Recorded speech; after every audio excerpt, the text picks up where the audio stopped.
Before we get into the intro, I want to take a second to thank one of my subscribers, Mimmi's Art. She is the artist that is behind the beautiful drawings that you see on the screen. She created the perfect Mysterious for my videos, and I hope you guys love them as much as I do. All of her links will be in the description box. Go check her out. And again, thank you so much, Mimmi, for working with me to create these for my channel. Now let's get into the video. Hey, what's up, you guys? Welcome back to my channel. Today we are starting a brand new series about the Queen of Scandals, Miss Trisha Paytas. But before we get into the overview of the video, we need to talk about Trisha's pronouns real quick, because I don't want anyone to think that I'm disrespecting Trisha's pronouns. Just for clarification, Trisha has their pronouns listed as she, her, and they, them. I will be using all of Trisha's pronouns throughout this entire series. So now that we got that cleared up, what is this series going to be about? We are going to be taking a deep look into some of the most damaging controversies that Trisha has been through. I personally think that Trisha is a very dangerous person that uses mental health and trauma as a shield to avoid backlash for the toxic behavior that they display online. Even though I do believe that Trisha does have both trauma and mental health issues, I don't believe everything that she displays online is a true version of her life. And you will see why I believe that in this series. I do question some things with Trisha in this video, so all I ask is that you watch the entire video before making any snap judgments and just hear me out on what I have to say and the evidence that I present in this video. So, what's in today's episode? We are going to be looking at Trisha's life before she got famous and how she got famous. I haven't seen a lot of channels focus on this part of Trisha's life, but I feel it is really important to look at when it comes to Trisha, because it makes you understand why she behaves the way she does online, why she lies so much, why she self-sabotages every single relationship, where the patterns come from, and why she's just so desperate for attention. We will be referring back to this video a lot in the upcoming episodes, so I highly suggest that you absorb as much information as possible. By the end of this video, you will have a clear understanding of how Trisha became the master manipulator that she is today. But before we get deep into the video, please make sure to hit that like button, subscribe if you're new, turn on all post notifications so you don't miss the next episode of this series. Now, let's get started. Before we get deep into Trisha's childhood, I want to assure you guys all the information that I'm pulling about their upbringing is straight from Trisha. This information comes from YouTube videos that Trisha has uploaded, and we will be referencing clips to back up the things that I'm saying. A huge chunk of this information, though, is coming straight from Trisha's book that's titled The History of My Insanity. I feel this book is a great reference of everything I'm about ready to tell you, because Trisha said that she put her heart and soul into this book and was nothing but 100% honest. Check it out. I don't know. I think it's a very just quick read, but also I feel like there's a lot of information and content in here that is just real. And if you've ever wanted the real Trisha, like everything, I mean, I am nothing but honest in this book. And when I went to go write this book, I wanted nothing but honest, which is very hard for me. I honestly feel early in Trisha's YouTube career, she was a lot more real and raw with their audience. It's really interesting to watch the change in them online, and you guys will be able to see that in this series. But for now, let's get to know Trisha a little better. Trisha K. Paytas was born on May 8, 1988 in Riverside, California to Frank and LENNA Paytas. Trisha has two siblings, an older brother named Nick and a younger half-sister named Callie. At the age of 3, Trisha's parents divorced. Trisha's mom, LENNA, moved the kids to a small town in Illinois named Byron. This is where she spent most of her childhood. Their father, Frank, ended up going out to Illinois for a while, but couldn't find work, so he ended up moving back to California. This is where Trisha started to have abandonment issues, because she just didn't understand why her father wouldn't want to stay in Illinois close to his children. Like everybody, my parents ended up divorcing, and my mom moved us back to I guess Illinois. Is this how this works? I don't know. there's Illinois. My dad, the story goes two ways. Either my dad moved back with us to Illinois and wouldn't look for work, so he moved back to California, or my dad says he moved back to Illinois and looked for a job, couldn't find it, and his only work was in California. Either way, I was like 3 when we were here, and my dad decided to stay in California, which is where my abandonment issues, I guess, began.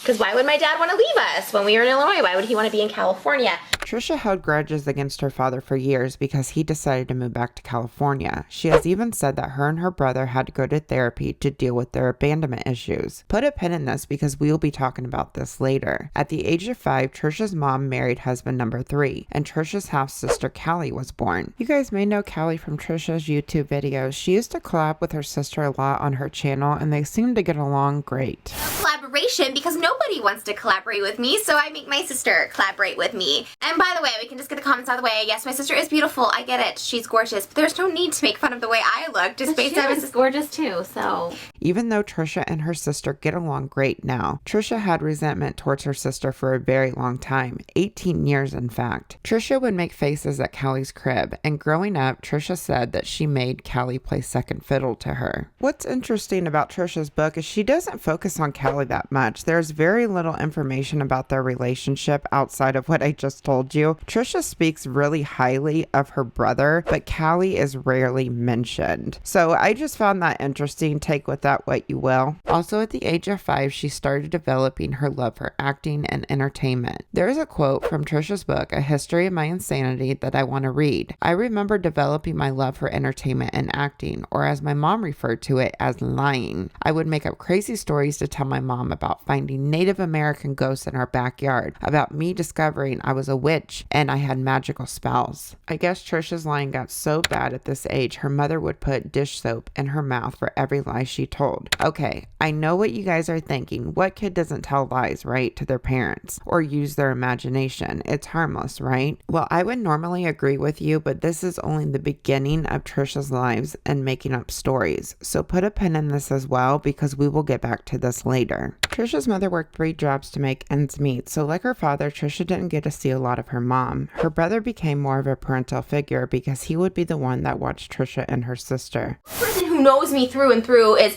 a few people. It's my mom, because my mom has literally been there for like my whole life. We're always together. Like she basically she raised me on her own in Illinois, all this stuff like that. So my mom and my brother, they're like the 2 people who know everything about me, know all my secrets, all that stuff like that. At the age of 10, her mom would go on to divorce Callie's father after he had an affair with her own sister. There was also times where he got physical with her mother. Trisha's brother even had to call the cops one time because he was getting physical with their mother in front of them. A few months later, Trisha's mother married husband number 4, a much older man. So it was like her 4th husband, but like my 2nd stepdad.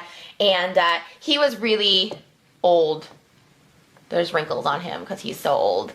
He was very old and very awkward and took his teeth out at night. Whatever, he didn't last very long. So my mom and him got divorced. Yeah, it was great. Later in life, Trisha asked her mother why she married that guy, and her mother replied to her for financial reasons. And Trisha said it's the sad truth. I don't judge her. I appreciate her honesty. So Trisha and her siblings did not have much stability growing up. In elementary school, Trisha really didn't have any friends. Trisha said that nobody wanted to play with her, so she just played by herself. She was also bullied a lot because of her appearance. Very awkward.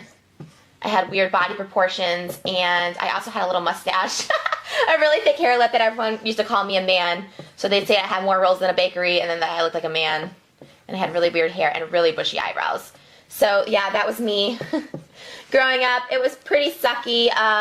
The kids would also make fun of her because Trisha's father wasn't around. Trisha would tell even more lies to the kids at school to try to fit in. The lies she told to the kids about her father ranged from he was a super rich producer in LA to a secret spy. She would also lie and tell them she had a twin sister named Trixie that lived with him in LA. She would say what she needed to say to make the kids like her. Even though both of her parents weren't a constant presence in her life growing up, Trisha said they made it up to her by getting her anything and everything she could want. Both parents, especially her father, would spoil her with toys and shopping sprees. The first half of her childhood, neither of her parents had a lot of money, but they didn't care. They still bought her anything and everything she could ever want. This is where Trisha's shopping addiction starts to come in.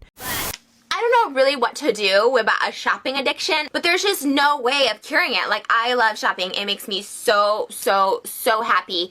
And it's a little bit of a problem. What's this trash? Like, literally, what do you do with that? Saw this collection, and again, like, I probably shouldn't be buying this. Like, I probably should be saving my money for, like, you know, a rainy day or something, but the sun is shining today, so I thought, okay, let's buy some Dior. In Trisha's book, she described what it meant to have her father buy anything she wanted. Quote, "It made me happy instantly and fixed any doubts or problems I had with my father." End quote. Trisha's mother would get furious when she saw all the toys Trisha would bring home after a visit with her father. Trisha's mother would go on to tell her the only reason he was doing it was because he felt guilty for leaving her. To no surprise, Trisha took this as a life lesson from her mother. She said, quote, "If I make people feel guilty, I get things. Awesome." End quote. I want you guys to remember this quote because I think Trisha lives her life by this mindset. Remember at the beginning where I told you I said I think Trisha uses trauma and mental health as a shield? Well, this is why they constantly use this tactic, because it makes people feel sorry for her and guilty for holding her accountable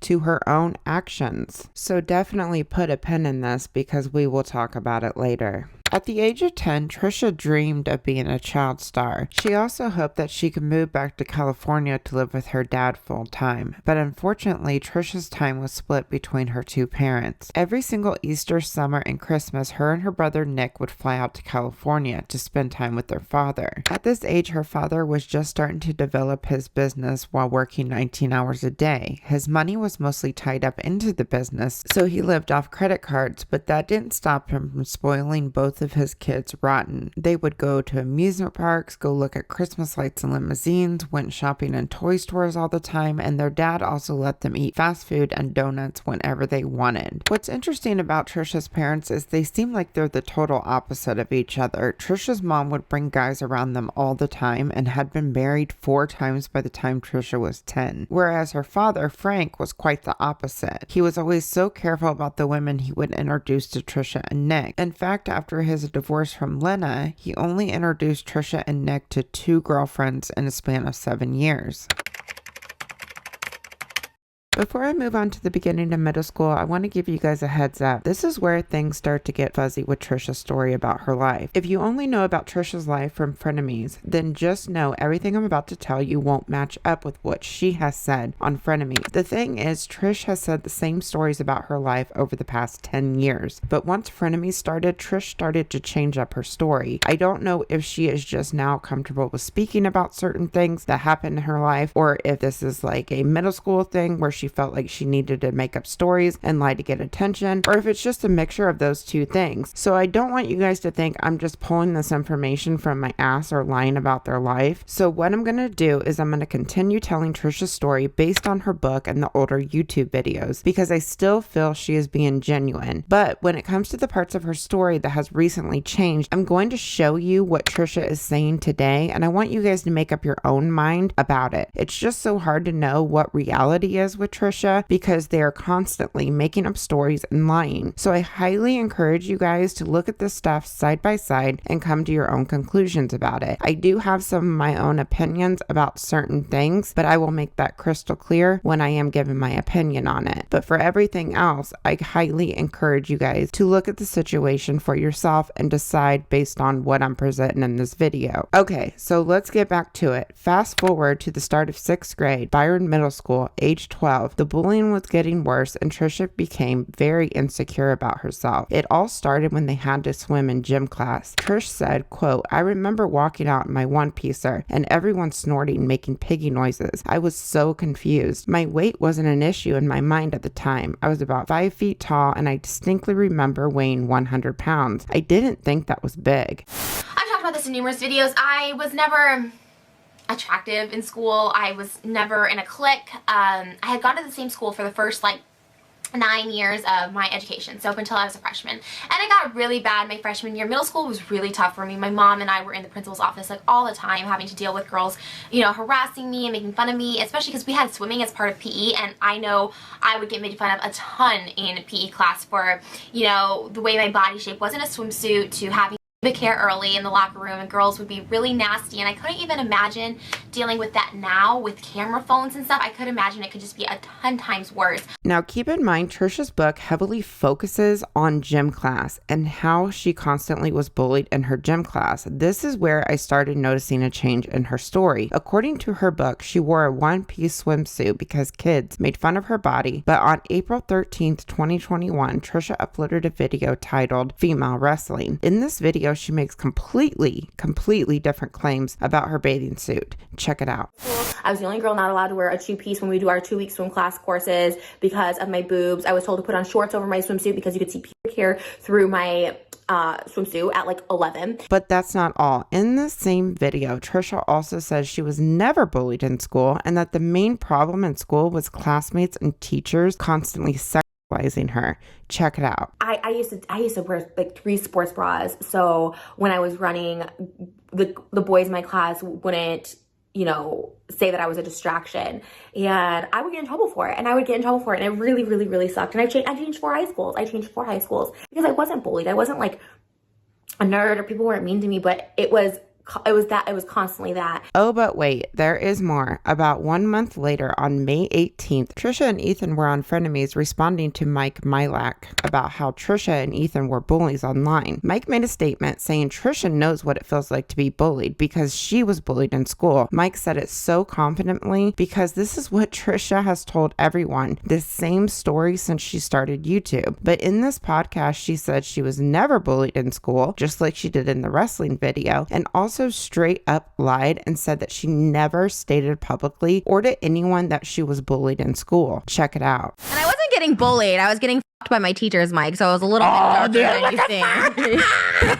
You were getting bullied. I was like, that's so funny. I'm pretty sure I was getting and R-word by my teachers, and the principal didn't believe me, and I had to endure it every gotta single love day. what a dumb he is. He's like, you were bullied, you piece of shit.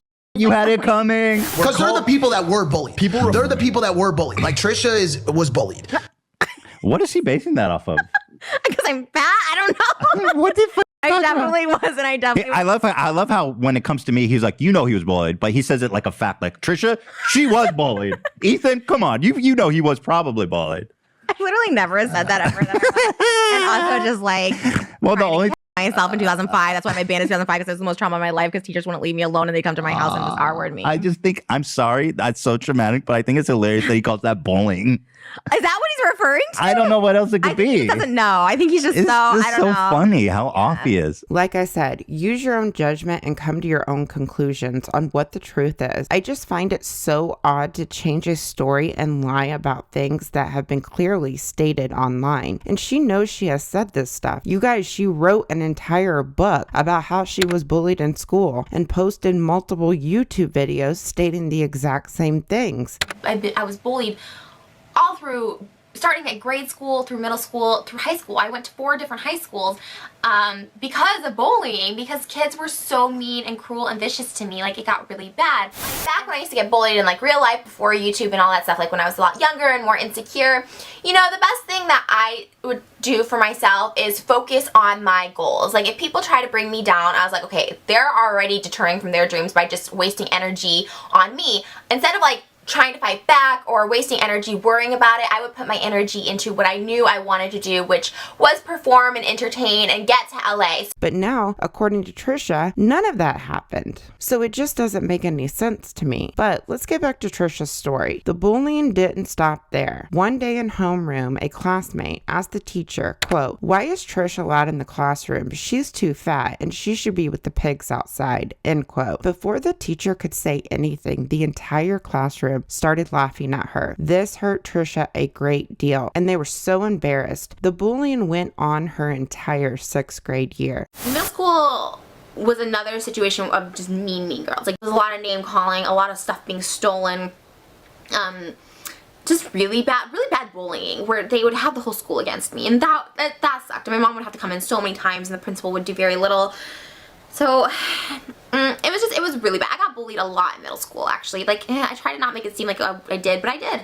Everything. Gym class running, people would make fun of my thighs, or the chafing, or that I couldn't do sit-ups, or that I couldn't pass the presidential fitness test. Like, it was crazy, and I was not the most unfit, ugliest person in the world. It was just a weird thing. Trisha tried so many things to fit in. For example, there was a lip sync contest that year. She had everything planned perfectly. She was going as her idol Britney Spears in a red latex jumpsuit. She even got a couple girls from her school to be her backup singers. And the best part of it all, she was able to get her dad to pay for a limo to drive Trisha and her backup singers to the event so everyone could see them arrive in a big fancy limo. Trisha felt like a superstar that she desperately wanted to be. Everyone seemed to have so much fun at the school contest, including Trisha. Nobody said anything mean to her, and Trisha saw it as a success until the following Monday. That's when everyone started to make fun of her by saying how gross she was in her red latex suit and how awful her dancing was. It just ruined that moment for her. Trish idolized Britney Spears since middle school. Trisha said, quote, "She was everything I wanted to be, young, beautiful, blonde, and adored by millions. She was like a living, breathing doll. I just wanted to be like her." Trisha copied and idolized Britney all through high school. I think Trish still idolizes Britney today and strives to be at her level of success. Lined my eyes, because I thought lining up the eyes was everything. I thought that's the only thing Britney Spears ever did, so that's all I ever did. But I did love me a good brow highlight, because once again, I saw Britney highlight her brow, so I did not know she had other colors on there. I packed on that silver. I was like, this is bougie makeup, and I am a pop star. I am Britney Spears in high school. Yes! 7th grade came and Trisha decided to try out for cheerleading. She wanted to be just like Kelly Kapowski on Saved by the Bell because Kelly was a cheerleader, beautiful and popular. But unfortunately, she didn't make the team. Trisha was so done with trying to fit in with the girls at this point because everything she tried just kept backfiring on her. A lot of her frustration was from the constant bullying in gym class. The popular girls would talk about how fat Trisha's legs were. Trisha had said, quote, "They all wore shorts called Sophie's, but I wore spandex because Sophie's rode up on me." Things got so bad in gym class, she ended up convincing her dad's friend, who was a doctor, to write a note to get her out of gym class so that she could avoid running laps and being seen in shorts. Trisha once again has recently changed the story. It is now the complete opposite of her book because in her book, she specifically said it was her choice with the shorts because the Sophie shorts rode up on her. But now they are claiming that the teachers forced her to wear spandex shorts. She couldn't wear the Sophies like the other girls because of her being overly sized by teachers and classmates. Check it out. I was the only female when we would be in gym class. All the other girls got to wear short little softy shorts, and when I would wear them, I was told to go put on some spandex shorts, like the biker shorts underneath that are tight on your skin, or leggings. When I was 8 years old, I was in gym class the only person that had to wear spandex shorts. Everyone else got to wear softies, and that was like pretty much my entire career because I had chafing or whatever, or you could see part of my like thighs, which people were like, "Oh my god, her butt is showing." Some of the stuff is just so minor to me, and some of it is a lot more serious. The thing with Trisha is she really is like a pathological liar. That's why it's so hard to tell what is reality with her. You know that pen I told you to remember about the lying? Well, this is a huge reason I told you to pin it because Trisha never stopped making up stories or taking the truth and twisting it into something else. I am just more inclined to believe her book. It just feels like a realistic version of her life, but the discrepancies just keep going, you guys. We are only getting started. The summer of Trisha's 7th grade year, husband number 4 moved out and then moved back in and then moved out for a second time all in one summer. This guy, you guys, was a piece of work. He was a violent alcoholic, and because Trisha and her brother would go spend the summers with their dad, it was just her mom and her little sister that was home with this man. Trisha would worry that he would harm her mother or sister while she was in California. Trisha's mom, Lenna, even told her multiple times that she was absolutely terrified of this man. That's a heavy worry to carry on someone when you're only in 7th grade. That summer he left, and Trisha's mom promised her that he was gone for good. But the promise didn't last long because after a failed attempt to get back with Trisha's father, her mom went right back to her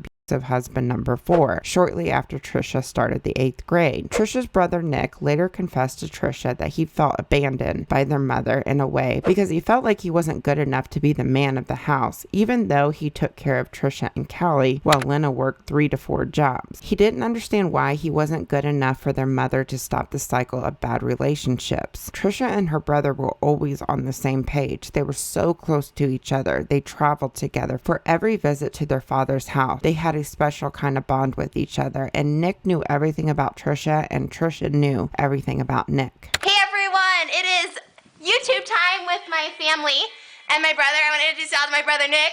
I'm part of the family. Who thinks he's not. 8th grade was upon Trisha, and let me tell you what, Trisha was determined to fit in and get attention. Trisha said, quote, "This was the year of Bomb Trish. I wore heavy eyeliner, cheetah print pants, different colored hair, and my mom's water balls. I wanted attention and I was going to get it." Trisha started to become more comfortable with herself and her body at this age, and she was going to use it to her advantage. My favorite thing about puberty was my boobs. I fully embraced them once I got to middle school. It was weird. I started getting like attention from teachers, which is like weird, I know, and like it's a weird thing. I mean, you just start getting this attention, and I liked the attention, so it was like weird. Teachers and just like other people in general that were just like high schoolers. I was in the play Just Amazing Kind of Her Dream Coat, and like the other high schoolers that were in the show, because it was like a high school production, were like hitting on me. It was like weird, but I loved the attention. I mean, that's not like for everyone. I loved the attention. That was my personal favorite. Yes, my personal favorite thing. That's my personal favorite thing. It was a new year and a new Trisha. She knew what her purpose was, and that was performing and getting attention. But now Trisha is claiming that she never wanted the attention. Look, I just don't understand it. Trisha claimed for years that she was pretty much invisible in school. She was bullied, and now it's like a complete 180 on her entire life. And to be quite honest, I don't know what the fucking truth is. I would hope that she wouldn't lie about serious things such as SA as a minor, but I really don't understand why she feels the need to rewrite her entire childhood, because that is what she has done over the past 6 months. When Trisha lies, her story constantly changes on things, but the stories of her being bullied and having to switch high schools 4 times because of bullying, all of that has been the same story across multiple YouTube videos and an entire book. So you guys, I'm just confused, which is why I'm showing you everything, because to be quite honest, I don't really know what to believe with Trisha. I really don't. But check out this clip and you'll see what I mean. I just kept gaining weight because I thought it would turn men off for me. And I still feel that way, because as much as I've capitalized and made money and profited off my and I own it, because when I'm in control of it, I love it, and I think it's a beautiful, powerful thing. But when I'm not in control of it, it really makes me feel some type of way. And I think that's what started my gender identity issues, because I never looked at myself as I never wanted big boobs when I was a kid. I went and did like a full blown caricature of myself. Like I'm like, okay, I'm gonna have the biggest boob, I'm gonna have the biggest everything, biggest lips and stuff like that, because that was the hole I was put in my entire life. I'm like, okay, this is what I have to capitalize on, I guess, you know. I never talked to boys my own age, never dated boys my own age, never got asked out by boys, never had a boyfriend in high school, middle school, nothing. And I think it's a mixture of things. One, I was really shut off. One, I was very overdeveloped, and 2, I'm sure a lot of people knew what was going on with me, and being as a minor, and from people in the community and stuff like that. And I think people knew, and I think a lot of people put the blame and shame on me, because you know, my mom worked 4 jobs, and I don't know, I like literally I didn't even dress sexy. I had like 4 outfits, and yeah, I wore a water bra sometimes to even out my boobs, and people just took that as like that was me being or whatever. And it really sucks. Look, this part of Trisha's life shaped them into the person that they are today. And this part of Trisha's story was heavily focused on in Trisha's book and so many YouTube videos, which is why I have to show you both sides of this and talk about it. My first thought about this whole situation is, if Trisha was just now comfortable with speaking about certain things that happened to her in her childhood, then why does she feel the need to rewrite the part about the bullying? I don't understand that, because I'm just going to say right now, I think she's straight up lying in the present time about never being bullied. And I think she's lying in the present time about being overly in school because there is no way she has been able to keep a consistent story over the past 10 years if it was all a lie. So anyways, let's get back to Trisha's 8th grade year. We were talking about how Trisha was determined to get attention. So what did Trisha do to get more attention? She lied. Trisha lied about getting plastic surgery. She made up stories about being extras in movies like Home Alone 2 and The Big Green, and she made up stories about meeting different celebrities. One celebrity she didn't have to lie about was Donny Osmond. Trisha's dad splurged for 2 meet and greet passes. Trisha didn't waste this opportunity to brag about it at her school. When she met Donny, she was able to get a picture with just the 2 of them. Trisha made about 10 copies of that picture and showed them off everywhere at school. She put it on her notebooks, taped it in her locker, put it inside her pencil cases so that everybody could see she met a celebrity. Even though she was being honest about meeting him, Trisha still turned it into a lie to make the story more interesting. She told her classmates that her mom was actually dating Donny Osmond, and that is how she got the pictures with him. I had a wild imagination too. I used to like make up stories. But like nothing neat. I'd make up stories like, I don't know, more when I was younger. In high school I wasn't really making up stories, but I just kind of have like a vivid imagination. Go figure. I have a very wild imagination, I will say that. I have a weird thing about that. Not that I lie, but it's just like I like to embellish a good story, you know what I'm saying? Things were definitely looking up. They auditioned, got the lead in the school play, and she nailed the role. She memorized all of her lines and did amazing. Even though the kids still laughed and snickered at how she looked, one of the most popular girls actually gave Trish a compliment, and she said that Trish did an amazing job in the play. Kids started to see Trish in a different light when she did the school play. I want to read a longer quote from Trisha's book about how Trisha felt about the new attention that she was getting. Trisha said, quote, "I liked the attention. I liked people for liking me for doing something impressive. I also liked the attention my water bras were getting me, not from the boys in my grade, but from my teachers. My male teachers always gave me hugs in the mornings. Even my gym teacher hugged me, and I was terrible at gym. I actually started wearing double bras, and pretty soon I didn't have to do homework. I got extra credit for staying in during recess and helping clean boards and all that fun stuff. Male attention was great, and my teachers were hot. My fantasies were wild about teacher-student affairs. They always fascinated me. And for the first time in my life, men wanted to be around me, wanted me to be with them, and not just for holidays and summer." End quote. The clip I'm getting ready to show you goes into detail more about this, and it was posted on April 3rd, 2015, where Trisha goes into more detail about her teachers, which makes the whole situation even more confusing because this isn't the only video where she elaborates on this more, and I will play more clips from it so that you can see both sides of this whole situation and why I'm so confused by it. I started really crushing on my teachers early on. I know this is like a weird, like sensitive topic. Like people got like weird about it when I talked about it before, that I had crushes on my teachers and I would like hang out, like go to their classrooms to like try and hang out with them and stuff like that. Like it wasn't anything like the teachers did. It wasn't like teachers were like leading me on or anything, you know what I mean? Like, or coming on to me or something. I just was like really attracted to my teachers. Starting from, 4th grade. And my 4th grade teacher was Mr. Brawny, and he was so cute. He had a long ponytail, he had an earring, he smelled like smoke because he was a smoker. Like, I don't know, there was something about him. He was just very nice. He encouraged me in my writing. He was so nice and so hot. I was like so in love with him. And I remember in 4th grade, that was like my first like crush on like a guy. Like I never had like crushes on like boys in my school. Teachers were like the people in my real life that I was like, that I would go to school for. It wasn't until my freshman year of English gym that I had a wrestling coach. He was our gym teacher and English teacher. He was so hot. He was premature gray. He was so freaking hot. Oh, I loved him. And I loved, like, I would always be like, I don't know, like, where do I put the heart? We had heart rate monitors. Like, where do I put the heart? Like, I was like the little means. Like, again, no teachers ever did anything appropriate with me. Nothing like that. Like, I don't want to even, like, go there. My biology teacher my sophomore year was, like, my ultimate crush. Like, I just got so turned on by him. Like, so much. Like, I literally, like, got wet in the panties in class over him. He was so hot. And then my college teachers. So I was just like teachers, and I liked authority figures, and I liked people who had control and who were educated and older. And about 4 or so months later, she talked about her teachers again and how nothing illegal happened with them and that it was just her who had innocent crushes on them. I wasn't dating. I wasn't going on dates. I had crushes on teachers. My freshman year, I had the biggest crush on a teacher named Mr. Baker. who was a high school wrestling coach, and he was premature gray, and he was so cute. And he was my English teacher and my gym teacher. Coincidence? I think not. I picked classes specifically scheduled like to be in his classes. We had heart rate monitors, and said I was like, Mr. Baker, I don't know how to get my heart rate monitor on. So I was weird. I was a little Lolita. Well, in the sense that like it was one side of Lolita. Nothing illegal happened with my teachers ever. But like little naughty Trisha definitely was like into my teachers so much. It was weird.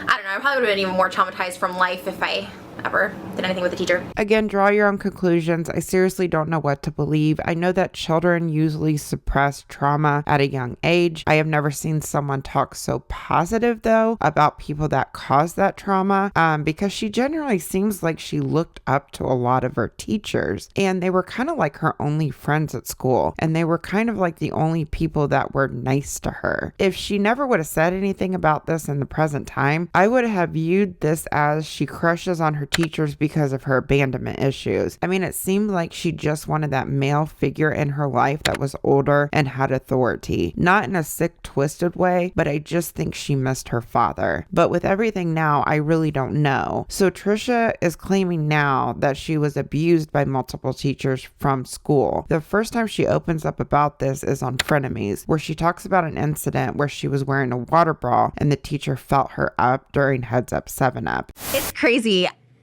I had an incident happen in middle school where a teacher like groped my boobs all the time when we would do like heads down 7-Up. And so when I finally went to the principal about it, he told the principal, well, she's been wearing water bras, so she's been asking for it. Like it's been teasing me. And the principal's like, have you been wearing water bras? I'm like, yeah. Say what? And the principal was like receptive to that argument? And he's like, have you been wearing water bras? I'm like, yeah. He goes, okay, well, let's not wear water bras to school. And like, that was my fault because I wore a water bra. I mean, there's been more like that. Dude, this world is so crazy. What is a water bra?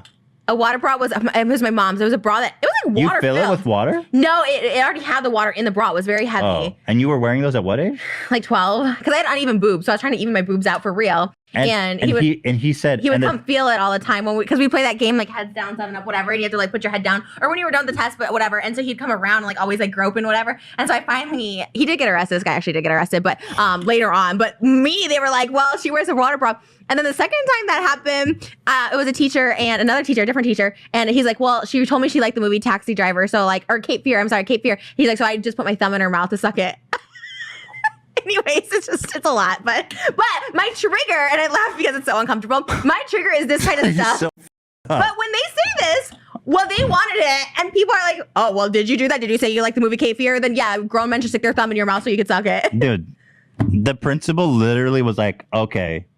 Well, the principal didn't say anything the second time. It was the first time that happened. No, but the fact that they're receptive to that argument. No, like literally, is blowing my mind. Yeah. We're as a society. I think that's why I didn't have friends, because I think they like knew, like they saw my teacher like grabbing me, and I was like, okay. In this next clip, Trisha elaborates more on this, and she tells everyone that there were 3 separate incidents that happened to her in her school. I'm not going to play the full TikTok because she actually names the teacher and tells people to go look up his arrest, but we're going to hold on that part because I will be talking about that in episode 2 in more detail because I don't have enough time to get into it, but there's a lot I want to talk about on that specific thing. But here is part of that TikTok. Roll the clip. I've always been vocal on social media because I was silenced. Not to give like a silly reference in this, but I was silenced for so long at my school growing up. I had 3 different incidences with 3 different teachers in regards to SA, R word, and M word. Rhymes with vacation, but starts with an M. It happened in the school, and one principal didn't believe me. 2, I was too scared to speak up. And 3, the teacher said I was like asking for it. Which again, it makes this even more confusing because she specifically states there were only 3 separate incidents, but months later she claimed that it was happening every single day and she had to endure it every single day, which was the clip that we watched earlier in the video. And I'm going to play that clip one more time really fast just so that you guys have some context. I'm pretty sure I was getting and R-word by my teachers, and the principal didn't believe me, and I had to endure it every single day. You gotta love what a dumbass he is. He's like, all right, you guys, I'm not going to go any further with this. I just wanted to show you what she claimed before versus what she is claiming now. I do have more that I want to say about this in episode 2 in regards to the teacher that she called out by name online, but I highly encourage you guys to listen to her past, listen to her present, listen to everything that I have mentioned in this video, and draw your own conclusions about this. Based on other things I haven't shown you guys yet, mixed in with everything that I have shown you in this video, all I'm going to say right now is something isn't right about this situation, but I'm going to continue telling you Trisha's story based on what I believe is an accurate version of her life. I would love to know your opinions on this, and please, please don't come at me in the comments for showing you both sides of this and being concerned over what she is telling people online, because if she isn't being honest about this, then I think it's so disrespectful to actual victims. And I want to encourage more people to call out this stuff so that maybe Trisha can clear things up, because to be quite honest, it's hurting a lot of people in the process, and we will get deeper into that in episode 2. But let's get back to Trisha's life. The last thing we talked about is her 8th grade year was a huge turnaround for Trisha. She was getting the attention that she craved, and she was getting respect from her fellow classmates. Also during her 8th grade year, husband number 4 finally served her mom with divorce papers, and Trisha started getting more attention from her mother as well. Her dad was a phone call away, and Trisha could just call him up and ask him for anything, and her dad would order what she wanted online and have it sent to her. Trisha said, quote, "I'd be on the phone with him while he was placing the order, and it made me oh so happy. I wasn't the fat girl anymore or Nick's little sister. I was Trish. I was Trish with the money, Trish with Hollywood life, Trish with the connections. I also did local pageants, and my mom got me in local newspapers by paying $50 or so. In Hillbilly Land, that was famous. I made it. So life was great, grand, and good, or at least I pretended it was until the holidays," end quote. Winter break came, and Trish and her brother was off to California to visit their father. Once they arrived, their father blindsided them by saying that he was getting married to Trisha's current stepmom, and it wasn't a month or a year down the road, it was the very next day. Trisha and Nick were shocked, but in a state of shock, Trisha said that she was very happy for them, even though she was livid. Trisha knew with her father getting remarried that there was zero chance for her parents ever getting back together. In her father's eyes, marriage was forever, and the only reason his last 2 marriages didn't last was because both of his wives were not faithful, and that was a deal breaker for him. Trisha and Nick didn't tell their mother of the marriage. She actually didn't find out till over a month later, when she attempted once again to get back with her father, and Frank told LENNA that it wasn't going to happen because he was remarried. Trisha's mom was not happy over the news. She ended up getting back with Callie's father for a short period of time after she found out. From this point on, Trisha's parents were in a constant battle with each other, and Trisha was caught in the middle. Shortly after the marriage, Trisha's father sold his startup company for millions of dollars, and Trisha's dad and his new wife ended up moving into a mansion in California, and Trisha wanted so bad to move in with her father. Freshman year, Trisha was still living in Byron, Illinois, and things were a lot better going into high school. She was on the dance team, and she also made the cheerleading squad, but even though it was nothing like middle school, kids were still being mean to her, and she honestly didn't like it. Halfway through her freshman year, her brother ended up graduating a semester early, and on winter break, instead of flying out to California, Trisha and her brother ended up driving to visit their father, because Nick was going to be moving in with their dad to go to college. Brother graduated early, and he was like my only saving grace, so he moved back out to, look at there's California. Yep, he moved back to California when I was 15. And so at this age is when I wanted to drop out of school, because without my brother, I had no saving grace in high school, so there I am. And people were really mean, whatever, what else is new? They were super mean, and I hated school. And I just wanted to be in California with my dad and be an actress and dreaming of being a star and all this fun stuff. So I asked my mom if I could drop out of school. She said no, but I did convince her to let me move out with my dad, where my brother was going to be staying in the guest house. And my mom's like, Okay. Okay. So that's when I was 15. So I packed my bags and I moved back to California where my dad was, in this little town called Murrieta. They enrolled me in another high school. This is a school right here where the girls were they were sticks. This was them. They were super skinny and had super long, gorgeous hair. It was like the hills. So Trisha moved to California with her father. This was what she had been dreaming of for so long. But when Trisha got to California, it was quite a culture shock for her. Started to enroll in school. It was such a culture shock for me. All I knew was like the hills. And my first day of school, I remember thinking everyone was like the hills. Like the girls who showed me around, because they had to, because they were appointed by, you know, the office or whatever, just to show me around. They were just in their juicy couture sweats with little Ugg boots and like long pretty blonde hair and tan skin and perfect teeth. So like the pretty girls of my school, the pretty popular girls of Byron, they couldn't even shine these girls' shoes. I mean, they couldn't even, I mean, the pretty popular girls of Byron still wore like volleyball shorts, and, you know, like bougie was that they got to tan at a tanning bed. These girls spray tanned, acrylics, had the juicy sweats, had designer bags, had boyfriends, they would make out with them. Like it was just a whole, like, convertibles and skipping school and bringing in and out onto the thing. So it was just like this whole other lifestyle. And I was such a culture shock because at this point, I think I wore like denim overalls like the first day I went. Like what? Like that was a cool thing. So it wasn't what Trisha expected at all. The bullying at the school was at a whole new level as well. Third day comes around. Oh gosh, third day at Marietta was the worst day of my life at any school. I think mean people. Book bag was stolen. Cell phone was stolen. My hair was cut. Stuff was thrown at me in my child development class. Just horrible names. Like teachers didn't say anything. Teachers didn't care. It just was awful. Like just so mean. Like mean girls. Like and boys, and just it was mean. Teachers wouldn't say anything. I would complain, and I remember complaining to a teacher. And they're like, you're a big girl, like, deal with it. Then I went to, like, the principal's office. He's like, you cannot come in here to tell me about these problems.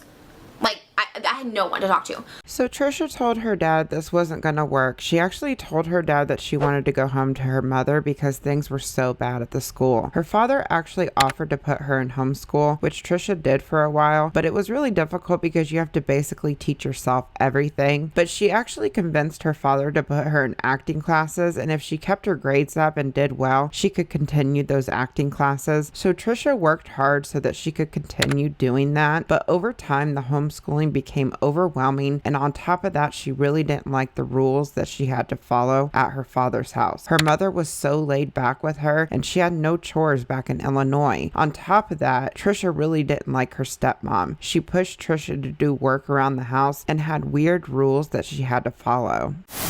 Also during the summer, I was having a really tough time with my stepmom and adjusting to her and her rules. Back home with my mom, I never once had to do chores. She did all my laundry. I could just hang and sit around comfortably watching TV, eating snacks, and no one would tell me anything. My stepmom was trying to be mom, telling me I had chores to do. I have to fold towels for everyone in the house. I have to, and we had a maid, by the way, but I still had to clean. I had to clean, I had to do chores, I had to fold towels. If I wasn't doing anything, she was, oh, can you do this? Can you do that? Like, oh, come here and help me with this. Like, vacuum, do something besides just sitting on your butt sort of thing. So I was like, I wouldn't say that's an abuse by any means, but I just wasn't used to it. It wasn't what my mom brought me up for the past 15 years, you know. She was weird. She wouldn't let me lock my doors. Like, she took the locks out of my bedroom. I couldn't lock my bedroom door. She would just come in. Stuff would go missing out of my room, perfumes, and this was a time, again, I had a very vivid imagination, so I think my dad thought I was making stuff up, and even my mom, I don't know if anyone believed me, but stuff would go missing. But again, it's kind of like the boy who cried wolf. So nothing was going good for Trisha. School was hard, she couldn't stand her stepmom, but her dad was wanting her to stay in California, and at the same time, her mother was wanting her to come back home to Illinois, because I guess her father at some point started asking LENNA for child support because he had Trisha full time. At the same time, my mom, I guess my dad had asked my mom for child support now since he had me. So my mom's like, you need to come back here. So this was a very push-pull. Like, my dad's pulling me one way and my mom's pulling the other. So my mom's playing into me not liking my stepmom and using that against my dad. My dad's very like, it's a better lifestyle for her out here. So it was very push and pull. By the end of the day, or at the end of the day, I was just, with the homeschooling, the stepmom, just all this adjustment, this change, this culture shock. I like, you know what, let me just go home to my mom. And it really upset my dad and my stepmom. It was scary. I actually thought my stepmom was going to try and come help me before I could go home. It was really scary. I would like not sleep. I'd be scared of it. I don't know if that's like, again, that's like, it's not like it's a legit fear, but it was a legit fear for me. Not that I was saying she's like dangerous or abusive, but I was a little scared, but I'm still paranoid about stuff like that. So Trish went home to Illinois, and the truth came out about her father wanting her in California, because before she moved out with her dad, he was in her ear trying to convince Trish to move out there with them. Right when all of this was going on, LENNA heard that Trish's father sold his company for millions and filed with the courts to get more child support. Trish said, quote, "The battle only got worse, not the battle for me. Oh no, who cared where Trish ended up? The battle for money and who got to keep it and who got to take it," end quote. This was the beginning of a long court battle that caused a lot of pain and hurt to Trisha, and put a pin in this because we will talk about this a little later. So Trish was back in Illinois, and she did not want to go back to Byron as a failure, so they convinced their dad to continue paying for the homeschool that they were doing out in California. But once Trish got comfortable back in Illinois, she stopped doing her homework altogether. She somehow managed to hide this from her father for a full semester. Once her father found out she stopped doing her schoolwork, there was no other choice but to go back to school in Illinois. Trisha's mother was actually going to let her drop out as soon as she turned 16, but at the time she was still 15. So she had a whole nother semester that she had to do of school before she could officially drop out. So Trisha's mother agreed to move towns so that she didn't have to go back to Byron. They ended up moving to a small town in Illinois called Pecatonica that was about 30 minutes away from Byron. This school was a turning point for her.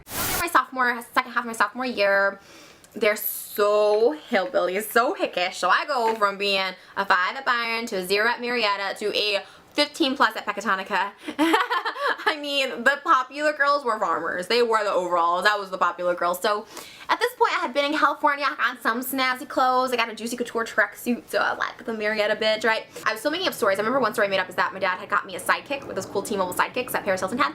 But I'm like, oh, but I can't bring it to school because it's too expensive. Again, I wasn't too well received, but I was definitely more of an enigma there, if you will. Very like, ooh, she's from California, because I had said that I had moved from California. Unbeknownst to them that I was in Byron most of my life. But I had just moved to California. That's where I transferred from. So that's why I was going with my California story. So they thought it was very cool, very unique, but very different. They kind of make fun of me. They kind of call me Paris Hilton because the simple life was a thing. That was Paris Hilton back in this hick town. And I liked it. I liked being referred to as a Paris Hilton type to me because I loved the simple life and I loved the glamorous life. I was like, okay, I'll take this. So again, not making me popular, but at least it wasn't making me like this like ugh, gross girl that don't even associate with. It was more like, she's kind of weird. She's from California. We don't like them Californians around here, sort of thing. Snobby and pretentious, I guess they thought I was. So I kind of liked it. It was a better image for me that I liked. Trisha was finally getting noticed. She still was bullied for stupid stuff at the school, but it was more of a jealousy type bullying because she was so different from the other kids. Guys noticed her and guys were attracted to her, and she never really got this much attention before, and she liked the attention. Trish said, quote, "I started myself up a little more. My mom bleached my hair a brassy blonde. I ripped up my t-shirts and threw birds and crap in my hair, and I called it fashion. I think with all my dazzle, people didn't notice my weight," end quote. Since this town was so small and the people didn't see much outside of Pecatonica, Trisha would say some really off-the-wall things to see how kids would react. Trish said, quote, "I would say random things like horses don't exist because I've never seen them. Something so outlandish, and they would believe me. It'd get a rise out of people. It was fabulous, and it was attention," end quote. I personally think this is where Trisha grabbed ideas for some of her earlier content on YouTube, because early in her YouTube career, she would upload some pretty crazy videos that was very similar to the things that she would say at school. But then I wonder, like, okay, dogs can't talk. So do they have brains? Like, yes, they walk, but it's because we're telling them to walk. I woke up this morning feeling like a chicken nugget. Eating Tide Pods, is it a joke or is it snacks? Eating Tide Pods will not get this ass. I'm eating Tide Pods because I have nothing else to do. I'm eating Tide Pods just to try and be cool. But I think a vampire is stalking me, and I'm not even being a little bit funny about it. But I ordered some. Fuck.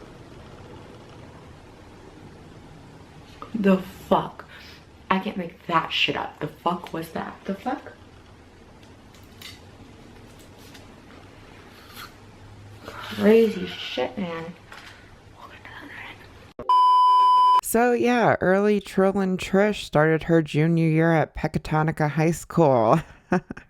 But yeah, the school was a good fit for the most part. The other thing that picked up attention at the school was Trisha's fast talking and fast reading. When it came time to read in class, all of Trisha's classmates would pick her so that it would get done faster. Trisha loved the attention from this. She would actually get in trouble for reading too fast in class. So I believe that this was the point where she saw the attention that she would get from all this fast talking, and she used it later online to boost her career.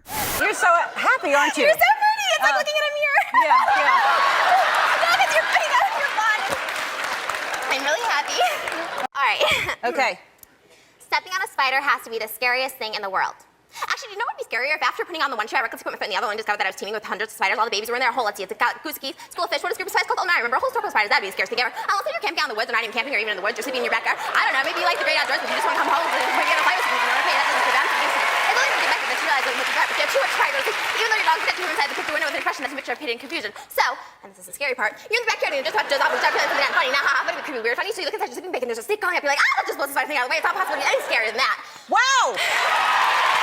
It's just really interesting to me how much her middle school and high school experiences shaped her as a person, and how much she used it to boost her career, and how much it reflects on her as a person today, which is a huge reason why I thought this video would be interesting to people. When I was in high school and middle school, I grew up and I never looked back, and it didn't really bleed into my adulthood like it has with Trisha. I know everyone is different though. I just find it all so interesting with her. That's why I want you guys to absorb as much as you possibly can with this video, because we will be referring back to this video a lot in the upcoming episodes I have planned. But let's get back to Trisha's life. So she was at Pecatonica High School. She was getting attention. Everybody thought she was so different. She was on the golf team at the school, and she also tried out for cheerleading, made that team. The girls, however, at the school made up some pretty vicious rumors about Trisha out of jealousy, and during this time Trisha still crushed on her teachers, and the kids would make fun of her for that as well. There's two teachers that were my saving grace here. Mr. Hartz, who was my like Western Civ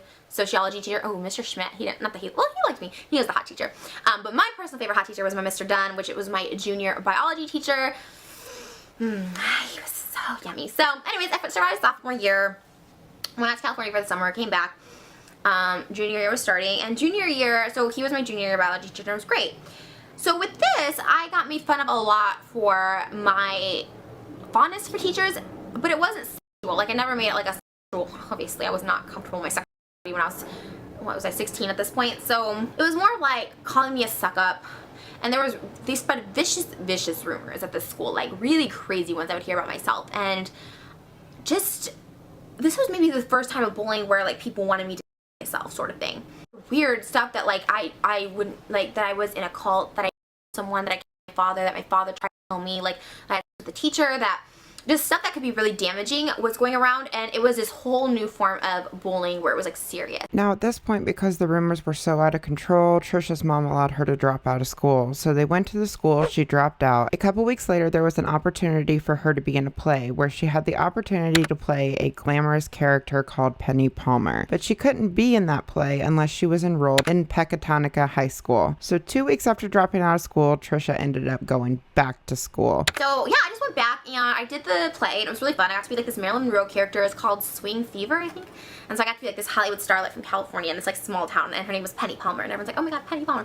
And there was a redhead named Josh in the play who was super hot, in my opinion, and I just kind of stayed with it because he was, there was a rumor that I posed naked for Playboy even when I was 16. He's like, we heard you pose naked for Playboy, that's so hot, you want to take some more pictures of you? So I had never got this sexual attention before, so I kind of liked it.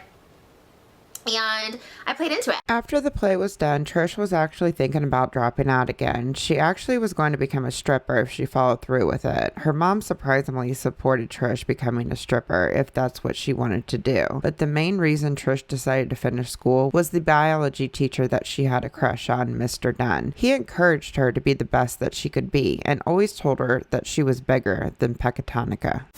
So I probably would have quit if it wasn't for the hunky, look at this, I'm just gonna have to draw him out right here. My hunky biology teacher, Mr. Dunn, he had beautiful eyes. Let's just take a little more time to draw him. He's very handsome. and he had glasses, which was very smart looking of him. And he used to like lend me movies and stuff. And but he doesn't look. He looks better than this. Let's just make his hair cooler. His name was Mr. Dunn, and we used to play like movie trivia and stuff in his class. And like I'd always go to like his classroom during like homeroom and like flirt with him because I liked him a lot. He was really smart and just like really encouraged me to like that I was like better than this little farm town. So he's the reason I stayed, just because I was so like in love with him. Otherwise I would have quit. So like a lot of the teachers that we've heard in this video, Mr. Dunn was more like a role model to her, and he encouraged her to be the best that she could be. Yes, she had a crush on him, but once again, Trisha said nothing illegal ever happened with this teacher. In her book, she specifically said it was only a fantasy. Trish said, quote, Mr. Dunn never gave me the D, but the fantasy and tension were enough for me. He is the only one that I miss from childhood. He is the only one I ever care to see again, end quote. During Trisha's junior year at school, Trisha's parents were still in a nasty custody battle where Trisha's mom was fighting for more money, which is what I told you guys to pin earlier. Trisha was being dragged to court every month, and it came to a point where Trisha's mom was forcing her to testify against her own father. This was something that Trisha did not want to do. Trisha loved her father so much, and she did not want to say anything negative about him in front of a judge. Trisha said, quote, I bawled uncontrollably in the courtroom. I couldn't catch my breath. And at that point, I didn't want to catch my breath. It was the only time in my life I would rather be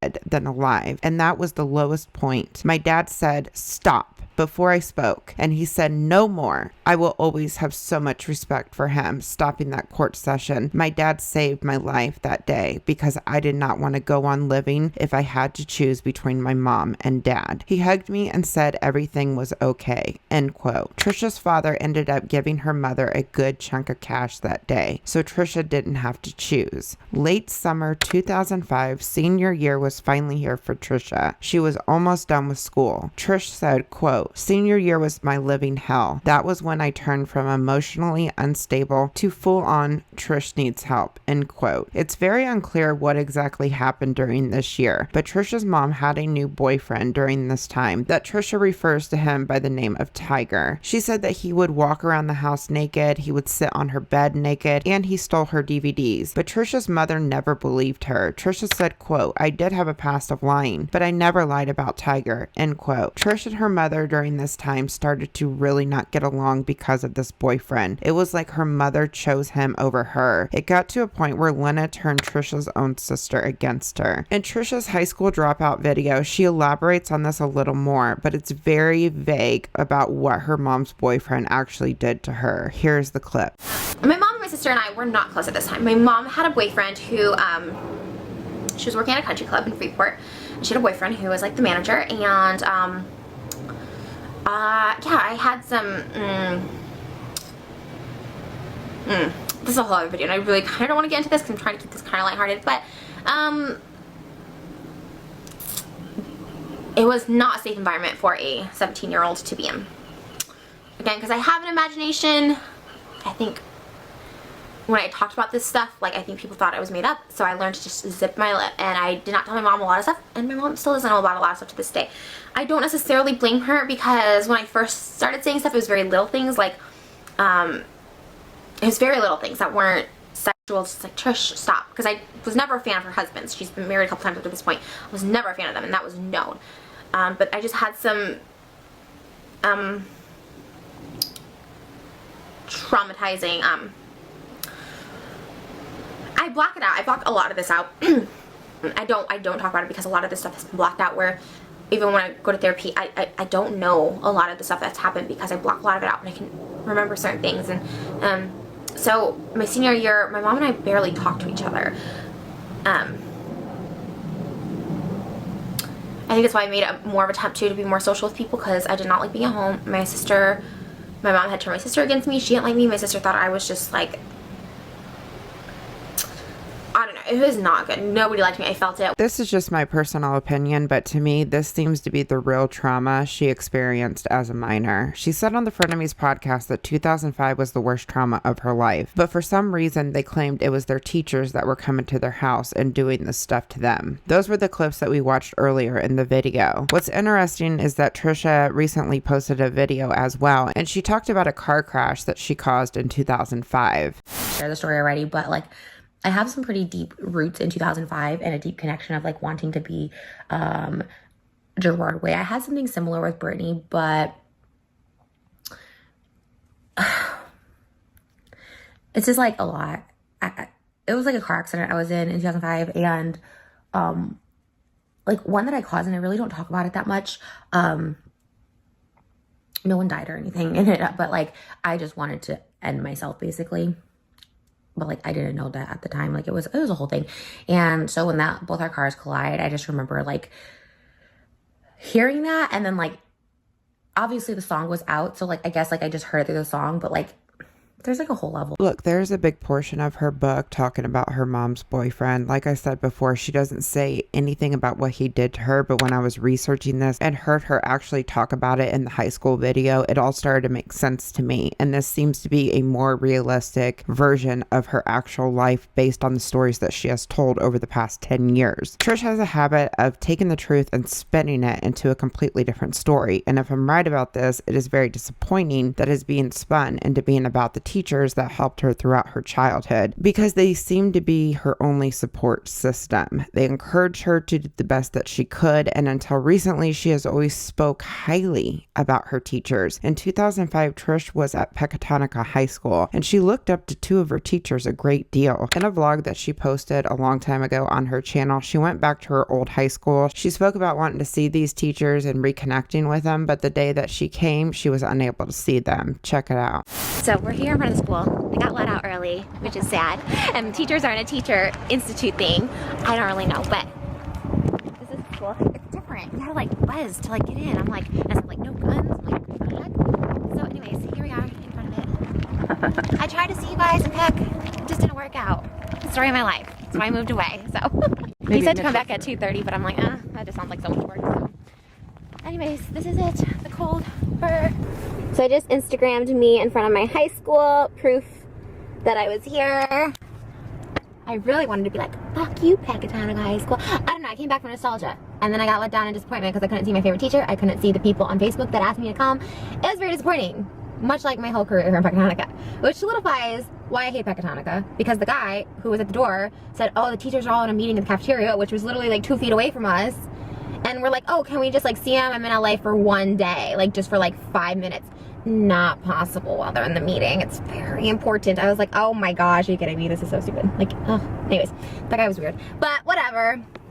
It was, I would say it was exciting to see my high school again, but it's not at all, actually. Why do I care so bad to try and get a little piece of nostalgia when no one liked me here anyways? No one likes me here now. Everyone's like, bye.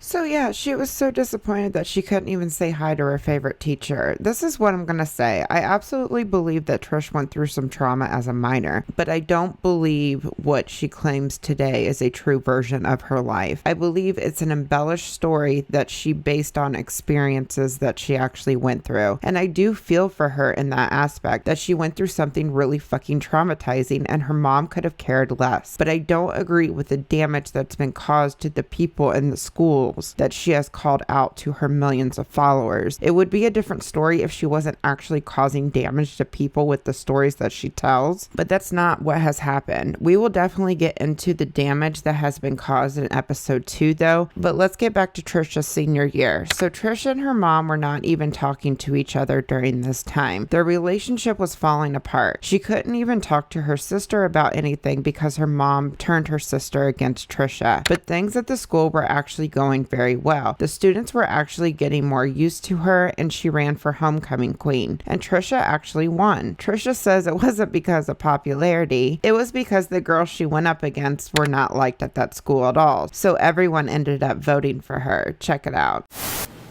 I was also voted homecoming queen. So everyone's like, you were popular because I posted on my Instagram. No, I was not popular.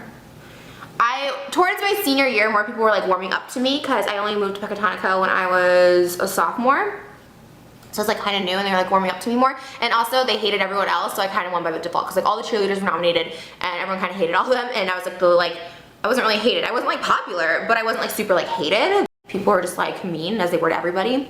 This was a huge moment for Trish being voted homecoming queen, and because Trisha and her mother were not close like they once were, Trisha's mom could have cared less about her getting the crown. They had a bonfire and lip-syncing contest the night of homecoming, and Trish sang to Miss Britney Spears again. She had such a wonderful night, but unfortunately her own mother didn't show her that she was proud of her and wasn't there for her in that moment. When I got homecoming queen at the lip sync bonfire thing at the game, like no one even cared. My mom did come to the ceremony and took pictures, but it wasn't a big thing. Like we were always close where if something big happened, we celebrated. My mom did not care. She's like, I'm busy, I got stuff to do. Great, that's nice, bye.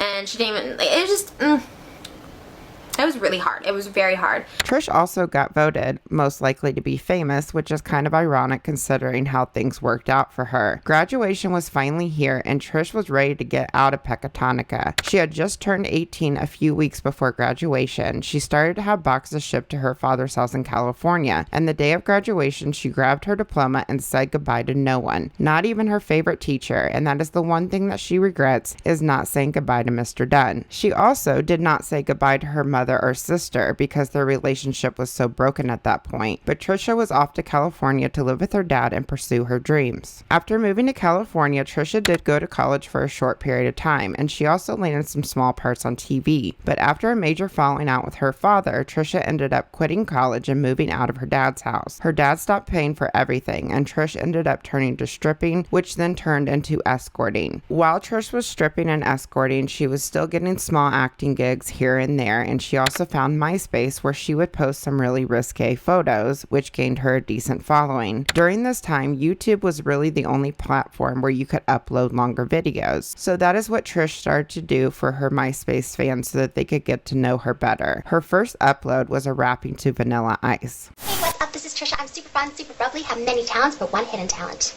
I'm a rapper. Alright, stop. Collaborate and listen. Ice is back with my brand new invention, something. Trisha's early YouTube videos were mainly about Quentin Tarantino because she was a huge fan of him. She would act out scenes from Quentin's movies, and she even originally named her YouTube channel Grindhouse Barbie. Welcome to the Grindhouse Barbie Show with your host, Grindhouse Barbie. And I have a very, very special guest today with me. Special guest, please come out. Quentin Tarantino, how are you, baby? She would also sing, dance, and rap a lot for her channel before transitioning her content and more sit-down, get-to-know-you type videos. Trish continued going to auditions and landing small parts here and there. In 2008, Trisha ended up on a game show, The Price is Right. Come on over here, give it a big spin. You get 2 tries as close as you can to $1 without going over. And it's a lot heavier than you think it is. Whoa, there you go. You want to say hi to anybody while it's spinning? Hi to Quentin Tarantino. Then in 2009, Trisha landed a huge opportunity as one of the main parts in Eminem's We Made You music video, where Trisha played an overweight Jessica Simpson. Trisha also made appearances on The Ellen Show for her fast talking and also America's Got Talent.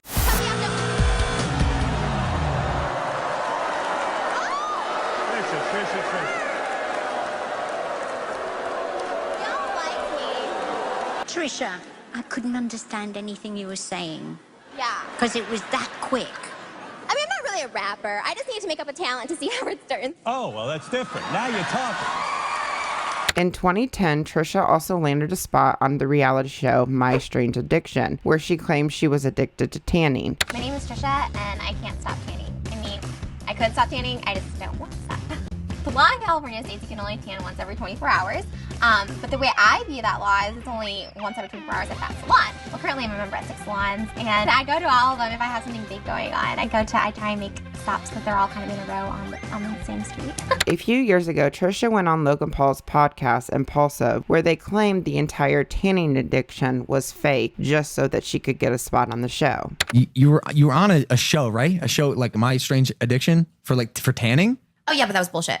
Like I wasn't really addicted to tanning. I just did it for the So show. everything I'm about to say is completely irrelevant. Yeah. Well, I mean, I've been addicted, but definitely not to tanning. I just did it to get on the show because it was like new, and they're like, "We're looking for people with addictions," and I was like, "All right." You faked the tanning addiction For sure. Yeah. for clout. Yeah, for sure. At least you didn't fake a marriage. Am I right? Which is funny because after getting called out by James Charles in 2020, Trisha uploaded a TikTok saying that she did in fact have a tanning addiction, even though she already admitted that the whole thing was fake. I had a really bad addiction to tanning, and I know that sounds silly to a lot of people, but I was actually on the first season of my strange addiction for tanning, and it was a real psychological problem, as most addictions are. I've had several identity crises in my life, and tanning was this way to not be myself anymore.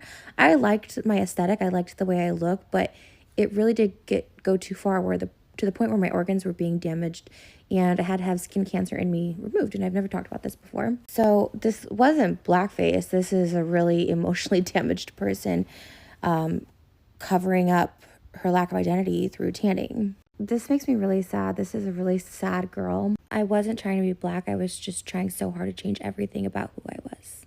As you can see, Trisha's really good at lies and manipulations because seeing the clips side by side, you really can't tell which clip is the actual truth because they make it so believable. Trisha would troll a lot on her channel and do really stupid things, like making out with a tree or eating tampons, anything to get attention from people, which landed her the label of being a professional troll. Her first taste of backlash on a massive scale was when she uploaded a YouTube video being a complete ditzy blonde type character, talking about the reasons why she was going to vote for Mitt Romney. Anyways, I am fully supportive of Mitt Romney, and there are a few reasons why I'm going to be voting for Mitt Romney in this election. Because he is super gorgeous and hot, and we haven't really had a hot president since like Kennedy, but we all know how that ended.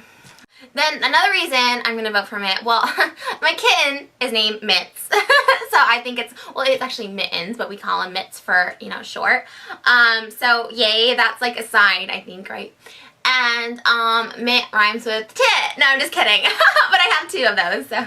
But that's not the reason I'm voting for him.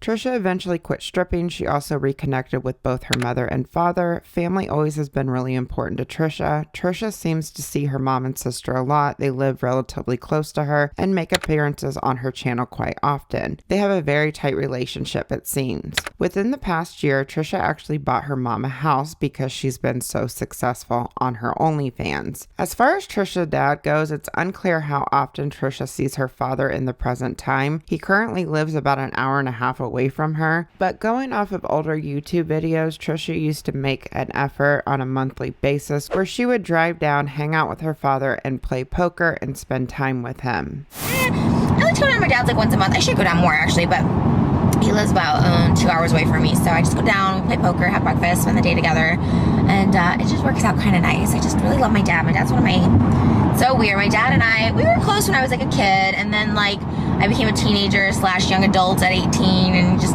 did not see eye to eye. I felt like he didn't support me. It was just, you guys kind of know the story. I don't know, I just like distanced myself from him, and I thought he like didn't love me, didn't care about me, and now it's like I just feel like kind of closest to him. I mean, you always go back and forth with family, like who you feel closest with, but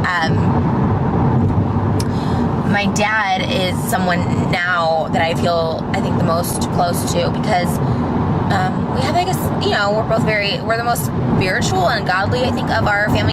We just like to get together and talk about like God and stuff, and not, I don't know. I don't know. I enjoy it. Plus, my dad and I have very similar interests when it comes to music and Elvis and movies, and we're just like, I don't know, we're just kind of on the same page a lot of the time, and that's really cool. So, I am close to my mom, but my dad and I have become like super close, and I'm so happy about that. But it's unclear if Trisha still makes this kind of effort today, but it seems like they still have a good relationship, and her father is still married to the stepmom that Trisha doesn't get along with. It's even more unclear what happened with Trisha and her brother. Trisha's brother works at a high-profile company, makes good money, and has a very normal life with his wife and child. So what I'm getting ready to tell you as far as their relationship goes is just rumors and speculation. I cannot confirm it either way, so please keep that in mind. I have seen two different scenarios about their relationship. The first scenario is that her brother is extremely embarrassed of her and they rarely talk to each other. The other scenario that I have seen is that they still have a relationship, but Trisha doesn't mention him very much in order to maintain his privacy. Trisha came onto YouTube as this bubbly, ditzy blonde that would literally talk about anything. She was different and unique. Trisha reminds me a lot of like the character of Paris Hilton, and I think Trisha took a lot of that through her high school years, because in her book she mentions a lot how she really liked Paris Hilton in The Simple Life, and I'm just talking about like the character, not the behaviors, because Paris Hilton is nothing like Trisha Paytas. I just want to make that crystal clear. But the early version of Trisha online, they play this dumb blonde character with this high-pitched fake voice because it's what people like to see. It's so funny to watch old clips of her compared to very recent clips of her because their voice has completely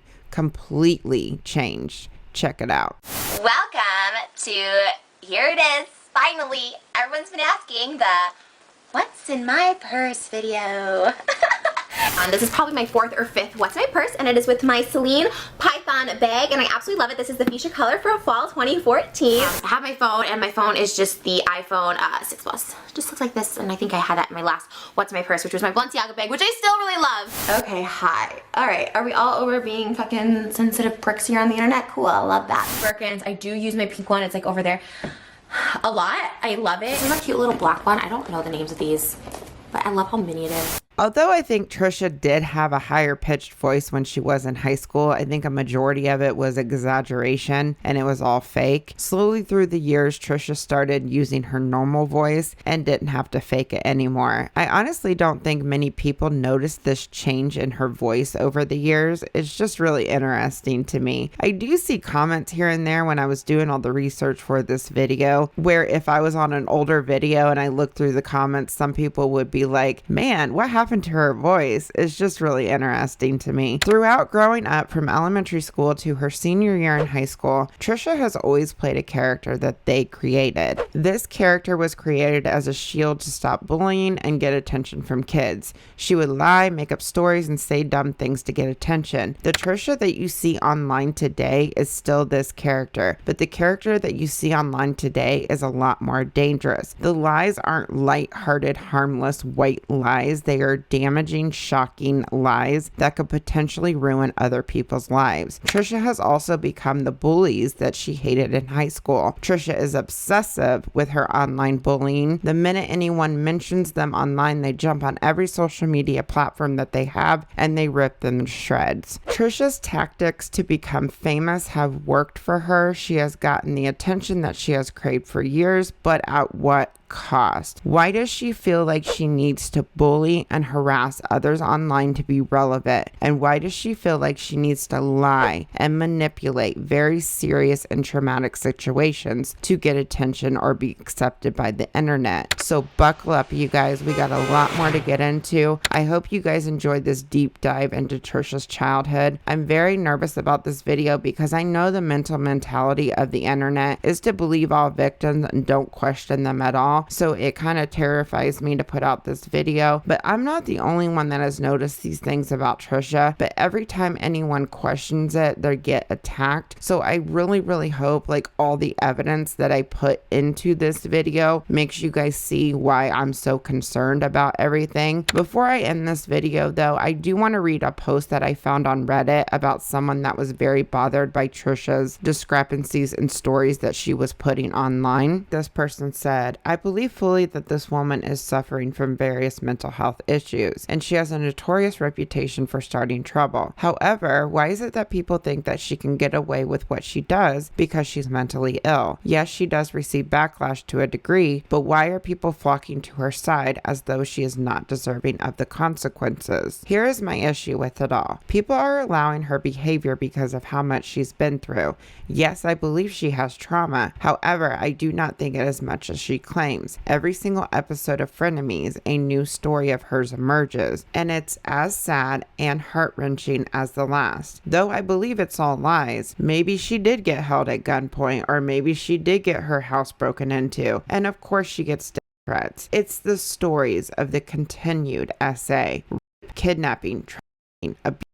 When does it end? I find it highly unlikely one woman that is known for attention-seeking behavior has experienced all of these things in all of her stories. I post a comment saying this in some of the videos, and people flock to me, calling me a monster for victim blaming, but I don't think she's as much of a victim as she claims. I'm just disappointed that people are letting her get away with her delusions, and it's not helping her. The people that claim to love her are not helping. And then they went on to say, I know how hard it is to not be believed, and you almost feel like the world is gaslighting you. I'm a survivor of SA, and it's the hardest thing ever. That's why I believe I feel so strongly about her lying about it. Like I said before, I do believe that Trisha has went through some trauma in her childhood. I do believe she has went through some trauma in her adulthood as well, but I do not believe that everything that she puts out online is 100% honest. And lying and twisting the truth about certain incidents is hurting a lot of people in the process. I understand the frustration of this person and the fear of speaking up against some of the things that Trisha says online, but in my opinion, she's gone too far with the stories that she is telling, which is a huge reason I am showing you guys everything, and we will get deeper into the people that she hurt in episode 2. I hope this video gives you a good perspective on how the character of Trisha Paytas was born online and how her life molded her into the manipulative narcissist that we see online today. I appreciate you guys for hearing me out on some of the more serious things I talked about in this video. Episode 2 will be out in a couple weeks, and before we go, I would like to take a second to thank all my members. Thank you to Beyond Help, Jilly C, Starla, Boy Mama, The Dark Magician, Susan, Sam, Phoebes, My Love Floral Foam, Lori, Leah, Stephanie, Lee, Liz, Diana, Claire S, Smiley Mama, Bugsy B, Doublemint, and Ginger Snap Girl. I appreciate you all so much. Thank you for being members of my channel, and to everyone else, thank you so much for watching this video. Please like, subscribe, and share, and I will see you guys all in my next video. Bye guys.